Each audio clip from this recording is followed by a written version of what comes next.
નમસ્કાર દર્શક મિત્રો, શિનોર સમાચાર ન્યૂઝમાં હું મેઘા અગ્રાવત આપનું હાર્દિક સ્વાગત કરું છું. આપ જોઈ રહ્યા છો શિનોર સમાચાર news.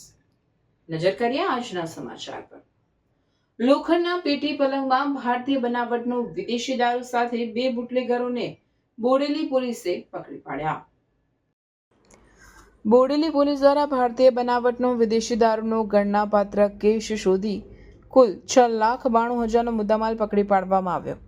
Bodeli PI VS Gavit અને સ્ટાફના માણસો સાથે બોડેલી પોલીસ સ્ટેશન વિસ્તારમાં પેટ્રોલિંગમાં હતા. તે દરમિયાન બોડેલીના ધનપુર ખોસ નર્મદા કેનાલ પાસે બોડેલી પોલીસ દ્વારા હીરો ડિલક્સ મોટરસાયકલ પર 2 ઈસમો પાયલોટિંગમાં આવતા તેઓને પકડી લીધેલ અને થોડી વારમાં એક સુપર કેરી સીએનજી ગાડી આવતા તેને રોકવા જતા દૂરથી પોલીસને જોઈ જતા ગાડીનો ચાલક પોતાની ગાડીમાં ચાવી રાખી કેનાલના રોડ ઉપર મૂકી કેનાલની બાજુમાં આવેલ જાડી ઝાંખરામાં ભાગી ગયેલ અને ગાડીમાંથી લોખંડનો પલંગમાં ભારતીય બનાવટની વિદેશી દારૂ સહિત 6,92,000નો મુદ્દામાલ પકડી પાડી કાયદેસરની કાર્યવાહી હાથ ધરવામાં આવી. રિપોર્ટર વિરેન્દ્રસિંહ દેસાઈ, સિનોર સમાચાર ન્યૂઝ, બોડેલી, છોટાઉદેપુર.